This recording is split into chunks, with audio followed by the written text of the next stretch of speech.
Welcome to this week's edition of the Cheap Pop Podcast with K Double and Alpha. Boys, take it away.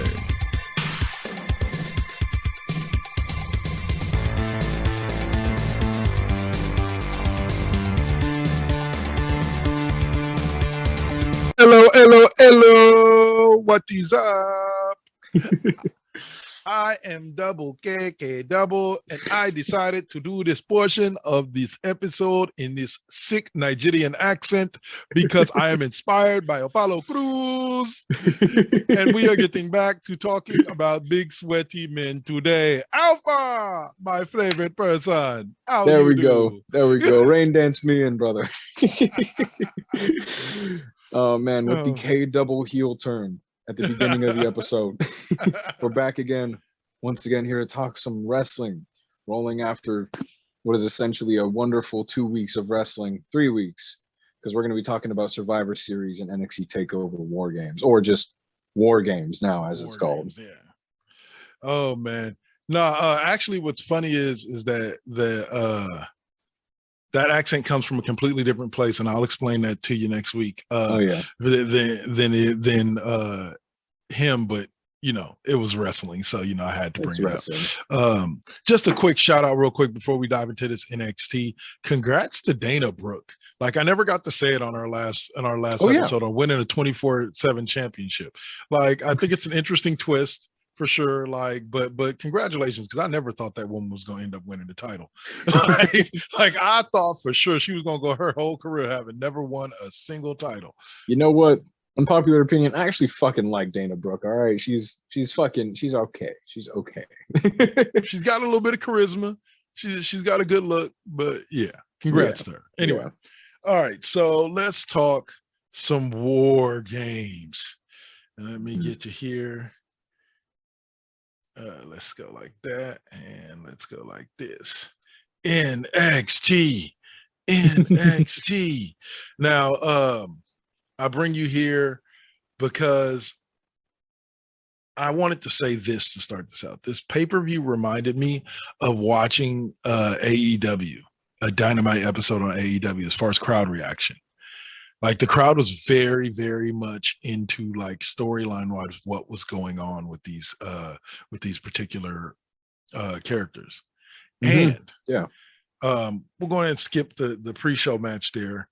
Odyssey Jones defeating Andre Chase, but jump right on in. I'm sorry, man. I know she's a bad girl. I kind of like bad girls, but I'm a fan of Gigi Dolan. Like, I'm a fan of Gigi Dolan. You got me, girl. Watching that War Games match. Yeah. You know what? Had the perfect mix of sweet and spot or sweet and spice. Sweet and spice. It's fucking hilarious. No, I don't know what the majority opinion on this is at this point, but I actually fucking love Toxic Attraction. Like, I haven't been able to really voice it this far, but as of NXT 2.0, I feel like one of the best things about it by far is Toxic Attraction. And that's not just because I fucking love Mandy Rose. Who has completely reinvented herself, go girl. Like, and completely reinvented.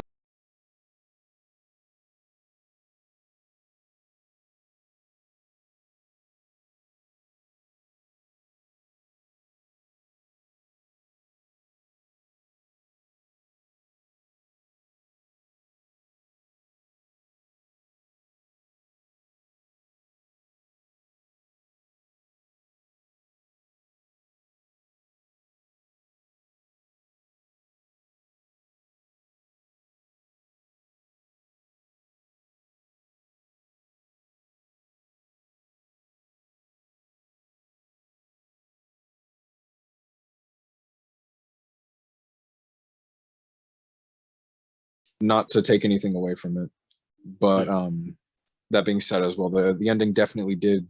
I don't know. It kind of, for me, it felt like when it was fucking Charlotte versus Becky versus Ronda, and it ended in that roll up. And yeah, it happened because Ronda was injured, but nonetheless, it was just like, oh, okay, match is over.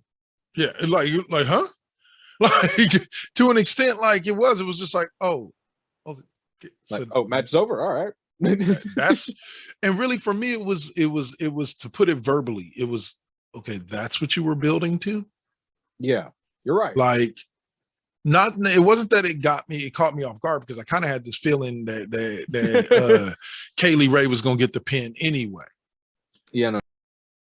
And anyway.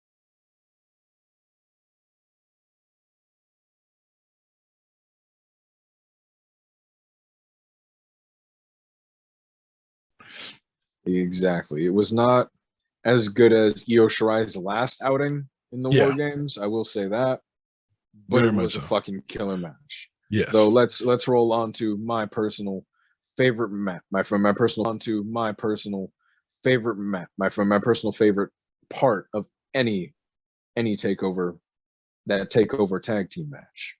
Oh yeah. Oh yeah. And this year we had Imperium taking on Kyle O'Reilly and Von Wagner. You know, no clue who the hell Von Wagner is. Didn't know who he was before he started. But you know He's what? definitely the new crop. The dude made an impression on me. Kyle O'Reilly, I love him, but dude ain't been right since whatchamacallit broke up. Since Undisputed Era dipped. Yeah, like he ain't been right since then. Like, I liked his feud with Adam Cole, but they ain't really been able to find the right combination for him since then, at least not in my opinion. And I don't mean necessarily tag team partner. I mean like who just as a whole.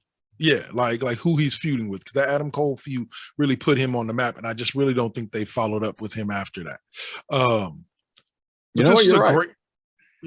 But this was a great match within itself. If you take it in the confines of not the bigger picture of Kyle O'Reilly and all of that stuff, and Imperium and all of that, it was just a great wrestling match. Well done.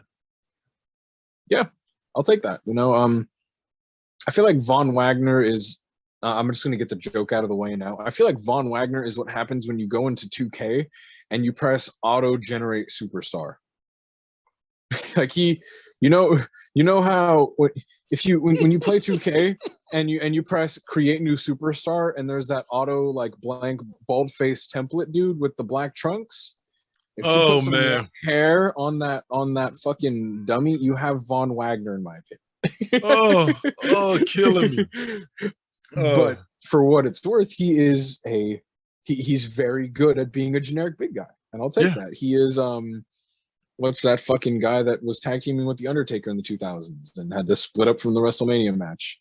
Not Kane. Nathan Christopher, was it? Something like that. Yeah. I want to say something. Yeah, I know who you're talking about. Yeah, the bald dude, something like that. He reminds me of him just because he's good at being a generic big guy. That being said, I love seeing Kyle work, and he managed to fit in a lot of really cool tag team spots. Imperium is as clean as they fucking always are. You can never take away from the pure slickness of Imperium and the way they work in the ring, if I'm being honest. And I think one dude looks like Mini Ryback though. Fabian looks like Mini Ryback. You know what's even better than that? He's a cruiserweight. So it's cruiserweight Ryback. That's fucking hilarious. Awesome. Oh man, yeah, it was a good match. Right. I really love seeing my takeover tag team shit. Let's roll. For sure. All right, and then so let's see. Next up, we've got Cameron Grimes versus Duke Hudson. Man, that match was all I needed was the vignette. That was more than enough. Really, dude, you powerbomb dude through a table because he bluffed you in cards.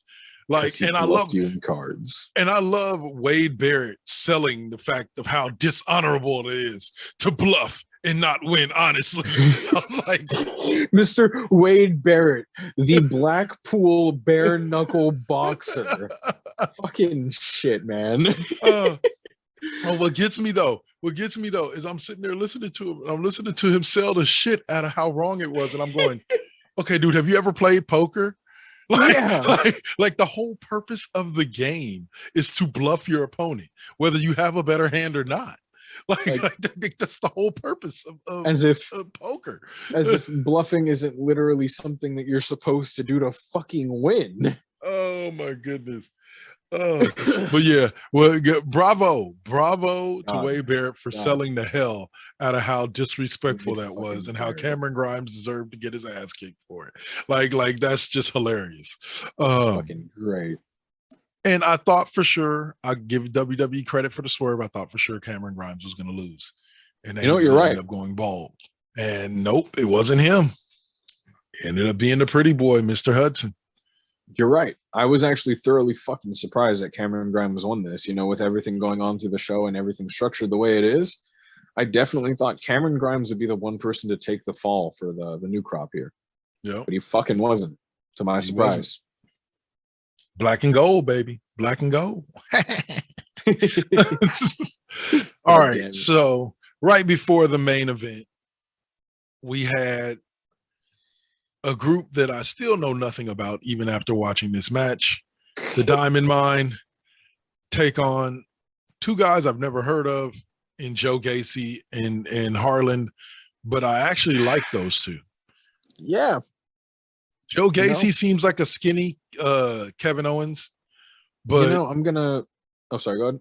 No, I was just saying he looks like a skinny Kevin Owens, but he has a little bit more charisma. I definitely like him. Man, of course I'm gonna be that guy. I'm gonna get it out of my system now. I'm really fucking mad that Joe Gacy isn't being portrayed as he was in his CZW character, because his CZW character is fucking it's somewhere between Leatherface and the fucking Kevin Owens. It's fucking great. He's a fucking monster. It's great. That being said, I do appreciate the nuance and stupid bullshit of this gimmick. And I did think the match wasn't too fucking bad. It didn't sour me too bad on it. But I always love seeing Roddy Strong work. He never doesn't put out a clean match. Yeah. Can I say something though, real quick? Roll. Was by far a clean match.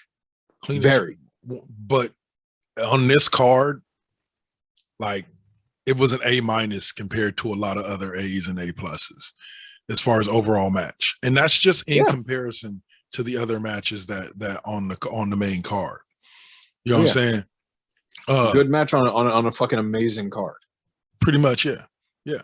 And there's at least 5 of those matches on every WrestleMania. That's what the fuck is this on WrestleMania for? But the rest of WrestleMania kind of makes up for it. Before we roll on, I do want to address the elephant in the room in that we are defending the Cruiserweight Championship against Joe Gacy, who is very clearly not a fucking cruiserweight. Well, I guess evidently, just like the 24/7 rules, they can the rules of the cruiserweight belt can be suspended and reattached whenever they so see deem fit. Exactly. And then finally, we have the main event of the evening, as Michael Buffer would say.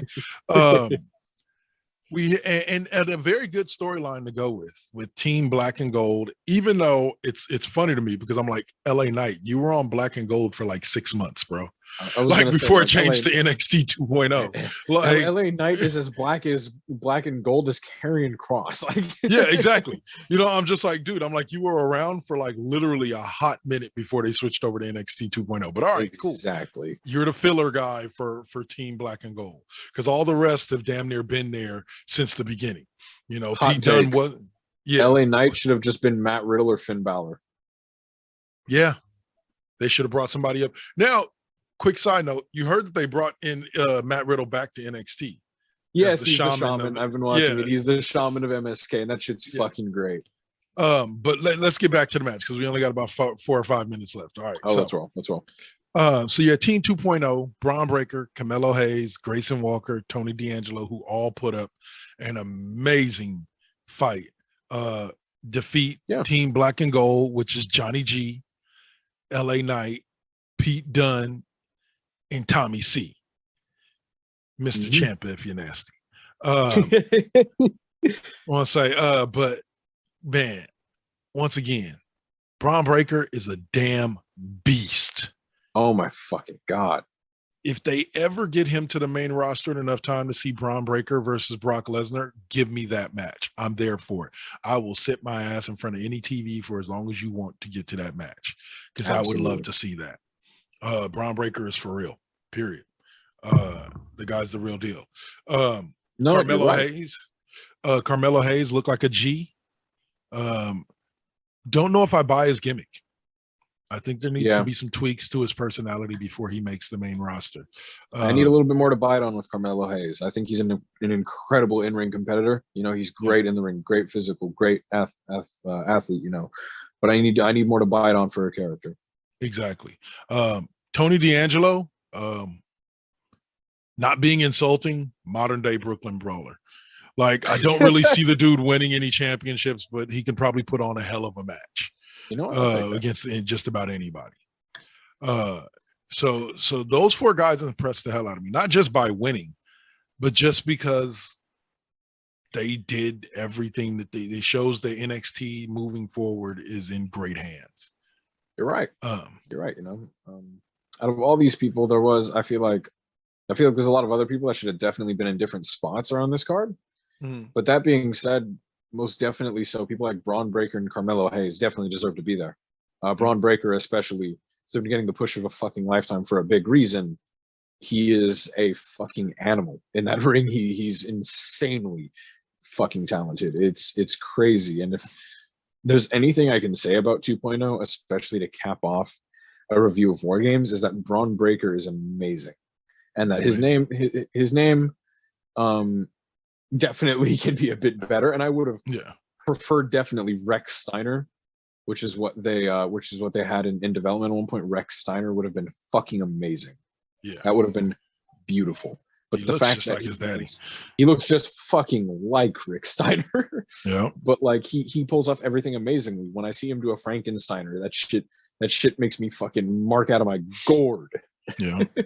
And especially when he hits it standing, like that was just amazing. Exactly. From the standing position. But you know, one thought did cross my head watching this match. And I was telling it to you earlier. And you said that I guess NXT 2.0 has done a small nod to this, but we've got to get Braun Breaker doing a Steiner math promo. Yes. Period. Like it's too easy. It is to do. You know, it would be too easy to do. Give me Braun Breaker and give me the 33 and the third chance mixed with the 6, which makes for a 66.7.2% chance. And yeah, man. If and that spells disaster for you, would sacrifice Samoa Joe. Exactly. I'm telling y'all right now, if y'all sitting there listening to us going, what the hell are these dudes talking about? Do yourself a favor, go to YouTube, type in Steiner math promo, and watch Rick blow it up and do it the way he can. That's Scott Steiner. But yes, that is Scott Steiner at his best. Every year in my household, we celebrate the birthday of Steiner math. No bullshit. Yeah. Every year I parade that shit around because Steiner math is one of the best promos in all of the history of this fucking business. Yeah, in the history of wrestling, like period. It's and to see his son do something, or not his son, but his nephew, because I believe that was Scott that did the Steiner math promo, not Rick. Exactly. And Rick is the father of Braun. Yeah. Yeah. Just like I kind of get it confused sometimes. I forgot that Roman's father is one of the Wild Samoans, and Rikishi is the Usos' dad. Exactly. And Jacob Fatu. Exactly. I have a hard time remembering for a minute. It took me to realize the difference between the Wild Samoans and the Head Shrinkers. Yeah. Because growing up, that's where I got confused too. Yeah. Well, the Wild Samoans kind of came before the Head Shrinkers. The Head Shrinkers were like from my childhood, and like they were in there, you know. But the Wild Samoans were kind of like the big Samoan tag team that preceded the Head Shrinkers. I was gonna say the Wild Samoans were the 80s. Head Shrinkers were the 90s. Okay, so one quick factoid for you. We're down to our last 20 seconds before we go to break. Do you know that scene that they keep showing where during the Bobby Lashley clip where they show Bobby Lashley jumping through the cage and the cage landing on Umaga? Yeah. That was in Oakland, and I was at that show. Are you fucking serious? Yes. Me and your boy Cole, the host of my former co-host with the Raw Impact Unleashed, we were both at that show. When that happened. Fucking dope. Yeah, like I remember that because that was the same show where Bob Holly came out during the ECW segment, and they went to commercial right after he came out, and they played his intro for 2.5 straight minutes of just that music going over and over. And by the time it got to the end and they went to the other person's theme music, me and Cole looked at each other and was like, God damn, I never have to hear that theme music again. Ever in my life. That's fucking hilarious. You know every beat of Hardcore Holly's theme from 08. That's fucking great. But anyway, all right, guys, that's it for this half. We're going to come back and we're going to kind of review Survivor Series, because if you remember the last time that I went over Survivor Series, it was a preview and it was just me. This time it's going to be me and Alpha reviewing the results of Survivor Series, even though that was a few weeks back. We still got, and we got the next pay-per-view isn't until the beginning of January, day 1 is their next pay-per-view. So that's it for right now. Thank you again for listening in the Cheap Pop Podcast or watching us here on YouTube, bro. And we'll see you right after this break. Peace. Peace.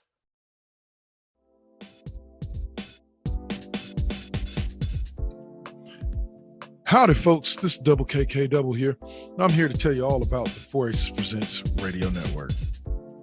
On this network, we have a plethora of shows going on, sometimes once a month, sometimes every other week, sometimes once a week. It's all kinds of schedules going on around here. But what we're going to start with is the Now versus Then Network. Now versus Then is comprised of a man by the name and co-founder of this particular network by the name of the Saint and his collective of hosts that help him bring to you the hottest topics, bring to you some of the greatest discussions, and bring to you some of the greatest music, independent music on the West Coast, hell, possibly even on the East Coast. So check out the Saint on Now versus Then.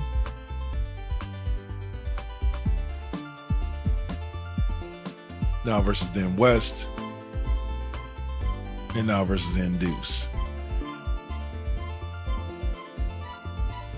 These shows air on Sunday nights at 8 p.m. or Monday nights right here on the 4Aces Presents Radio Network on Spreaker.com and or live 365 starting here in the next couple of weeks. All right, so the other part of the 4Aces Presents Radio Network I wanted to tell you about was a show by the name of the Mr. Deacon Experience. Starring Mr. Deacon himself. Deacon takes you on a ride talking about his Browns, talking about sports, talking about some of the hottest topics within the communities that surround us on a weekly basis, on a regular basis, I should say. So tune in to him on Saturday nights at 8.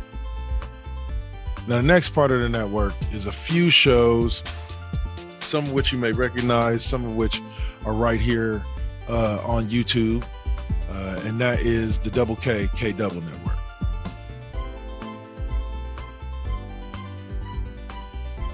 That would be 4 shows starring me and a bunch of my other hosts, doing everything from sports to music. Let's start out with Double K's Classroom, which is my bi-weekly show where I talk sports and some of the hottest topics in sports. Like this week, I touched on the A-Rod situation, John Gruden situation. So be sure to tune into that on Friday night at 8. But every Friday night we have a show, but we will be alternating between Spreaker and Live 365. Double K's K-Double, or Double K's Classroom will air on Spreaker every Friday night at 8. Or every other Friday night at 8. In the weeks in between Double K's Classroom, we will have KD5P.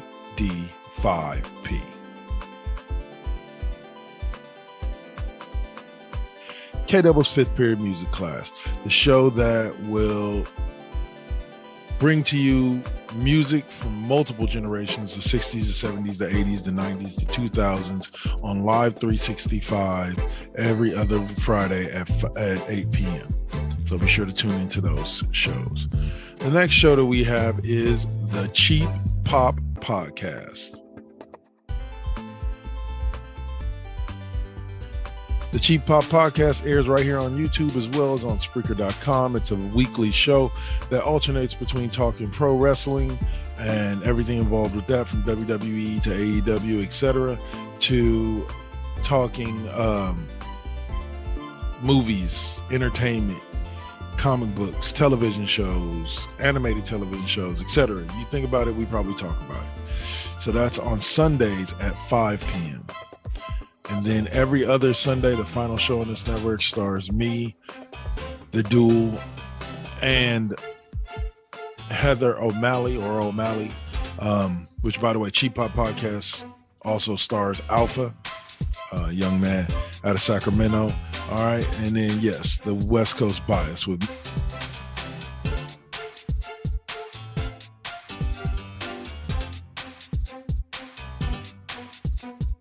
me, The Duel, and O'Malley talking sports every other week right here on the 486 Presents Radio Network. We go on live at 6 p.m. And yeah, that's so you guys be sure to tune in to the 486 Presents Radio Network. And be sure to keep watching the YouTube show that you're probably watching right now if you're seeing this video. So hi. Get back to it with either Double K's Classroom or the Cheap Pop Podcast. I hope you guys are enjoying. Peace.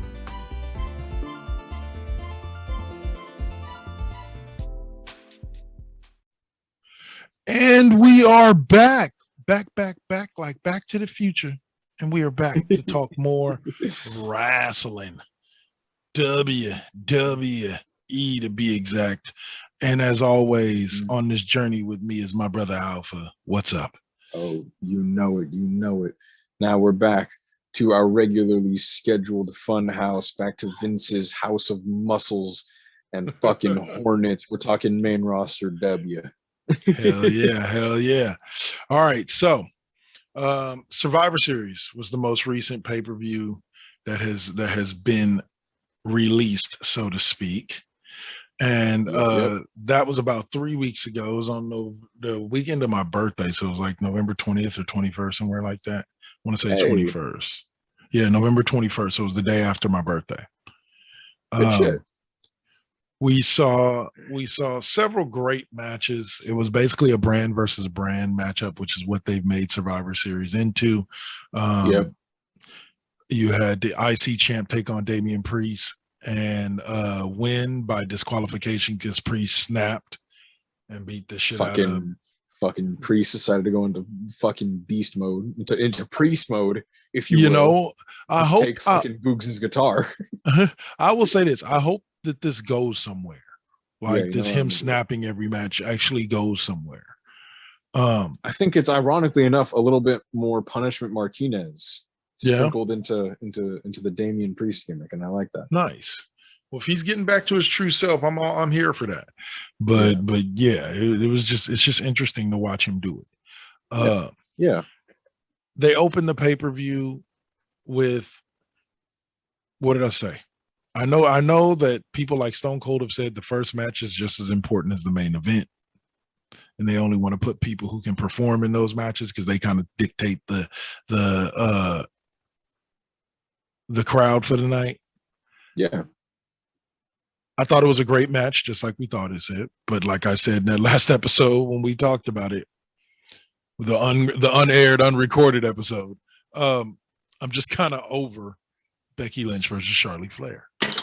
Oof. I'm just my lights. Oops. I'm just kind of over it. Seth Rollins or Becky Lynch and Charlotte Flair have battled feels like 150 times in the 5-6 years or so that both of them have been on the main roster. So I was just over it. But the match itself was great. Yeah, I feel like it's kind of irrefutable that this was the match with the most heat on the card. No doubt. And I personally was extremely interested just to see how this would go, even if I've seen this fucking match like 9 times by now. You know, but I was really interested in the dynamic because this is now the man in proper shape again. And there's a lot of factors Bex. running in this. Exactly. Big time Bex is the new fucking thing, right? Mm-hmm. And I do kind of find it funny. Like, I don't know, there's something in me that kind of realized in this pay-per-view, like the only thing that overrules Charlotte constantly main eventing is, how do we say, the head of the table. True. It's fucking hilarious. And of course, you know, it's quite literally confirmed that Roman isn't going to compete unless he's either first or last on the fucking card, and it's Survivor Series, and he's not going fucking first. So there you go. Shoot.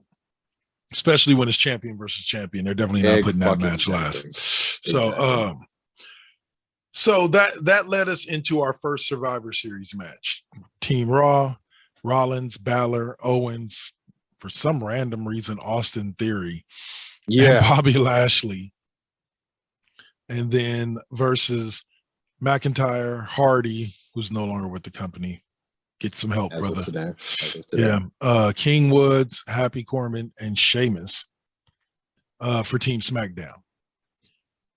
Interesting match. Definitely this was interesting. Quite the mix up of characters, to say the least. And I believe it was Rollins who got the final pin and won it for Team Raw. Yeah, and if I'm being honest, I was okay with that. You know, I feel like if anybody else walked out of this other than Kevin Owens on top, I wasn't going to be very happy. Or Drew McIntyre. I would have been able to live with Drew McIntyre. You know, I'll take that. I agree. I can take that. But that being said, it was not the most amazing Survivor Series match I've ever seen, but it was nor was it the most boring. Right. I like the spots. You know, spot. I like the fact that Lashley never technically got eliminated, neither did McIntyre. They kind of just never got back in the ring and got counted out. King Woods put on a hell of a performance before being eliminated. Yep, I love the focus on King Woods. I do, actually. Happy Corbin feels like a character that's going nowhere. And I don't mean because it's a bad character. I just mean it doesn't feel like they want to do anything with the character. Like he's just kind of there. I laughed that hard at it because it was just like 3, like, hey, that's good. I feel like this is going nowhere. Nowhere. I'm sorry. But you're right, though. You're right. Happy Corbin and Madcap Moss are the worst fucking thing about the main roster right now. Prove me wrong right now. Yeah. Like I man, I don't know. I got more enjoyment out of the chicken. Out of the that chicken. Came out the egg. Out of the chicken that came out the egg. Yeah, you know. But anyway, that led us to considering the whole show was about The Rock, his 25th anniversary of his debut. There was a Rock 25th anniversary 25-man dual branded battle royal that was from spot 1, obviously meant to put Almost over. Yeah. Just as a force did a great job of making me think for just a split second they'd do something good for Prince Puma, for Rick. Yeah, just for a second. For just a second. I'll be honest. I knew Almost was going to win when he started eliminating all the big guys. Oh yeah, when Almost basically took out. Guys, it was. Yeah, I was like, from there, I was like, okay, yeah, and there's nobody else who, you know, I'll admit, I didn't see it coming. Him eliminating AJ Styles. I figured like something was going to happen where he maybe steps over the line just for the hell of it, you know, and lets AJ win or something like that. But even though it was by accident, I didn't see him eliminating AJ. That's fucking, you know what? Yeah, you're right. You're right. That's just something that wasn't going to fucking happen, right? Yeah. That led us to what to me was one of the best wrestling matches of the night. And that was RK Bro taking on the Usos. As champion versus champion, and it was one hell of a match. This was some more of that good tag team shit right into my veins. That shit was good. God, this was such a good fucking match. It was so well put together. So fucking well put together. The spots were amazing. I want to say, didn't Orton hit a RKO on one of the Usos? Yeah, that was when he was going for the splash, and, I was gonna say Orton caught him from out of midair. No. The Uso hit the splash. He hit the splash on Riddle, but despite fully landing in the splash, Orton caught him in the RKO in the fucking splash. Oh yeah, while he was doing the splash. Oh yeah, Like, no, yeah. he didn't catch him and intercept it. No, he hit the splash, but still fucking caught him with it, which is one of the most creative fucking spots I've ever fucking seen. Oh, that shit was man. great. Oh, Randy Orton, that move will forever be like just wow. Wow. Impeccable fucking timing. And, The whole fucking finish was done so well. and 15 minutes worth of good match. Oh yeah, 15 minutes of amazing work. And you'd think after 15 years of seeing this shit, I'd get tired of seeing this dude do this. But no, I still mark out like a little kid every single time. I still have my two Every favorites, which are Carlito doing the springboard into the RKO, and then him launching Seth. Evan Bourne was great. Evan Bourne is definitely my number 3 of top 3. Don't ever forget the airborne RKO catch. Yeah. But him launching Seth off of his back into an RKO was just okay, yeah. Left me speechless. Everyone remembers where they were the first time they saw Randy Orton launch Seth Rollins to the fucking stratosphere and catch him with a fucking RKO, dude. And that was I was proud enough to say I was actually there live. You were there. You were there. Bastard, you. Oh, I'll say, but all right. So that led us to the women's Survivor Series match with Team Raw, Bianca Belair, Rhea Ripley, Liv Morgan, Carmella, and Queen Zelina. Carmella, the most average-looking woman in all of WWE. Team versus Team SmackDown of who couldn't get along with Sasha Banks, Shayna Baszler, Shotzi, Natalya, and Toni Storm. Yeah. This was. there was so many good fucking bits of this match. Yeah. Seeing Bianca's physicality, Rhea Ripley competed like a champ, Liv Morgan sold her ass off. Yeah. And then you had Shayna Baszler and Toni Storm as legitimate threats, and Shotzi as an actual believable heel, which was fucking insane. But just so much of the story beats of this definitely got to put the fucking damper on this properly. It did this time. Yep. And I want to say Bianca got the win, right? Bianca got the dub. She came in with the underdog clutch. Yeah, she eliminated Baszler, Shotzi, and Natalya. Yeah. To get the W. Yeah. Now it is very important though to notice the huge amount of in-depth storytelling already implanted in this between Shotzi and Bianca Belair, which I personally really like, and the little references to that in this. I really liked that, despite the fact that it wasn't as on the nose, you know. For sure. All right, so with the last about 5 minutes, we got the main event of the evening. Roman Reigns, Universal Champion, taking on and defeating Big E, WWE Champion, by pinfall, and a clean pinfall at that. And it was an amazing match. It was an amazing match. Two guys that know how to wrestle. Yes, I just said Roman Reigns knows how to wrestle because he does, and he's proven it over the past year. Beat the living hell out of each other. There was emotion in it. There was fire in it. There was everything you want in a match.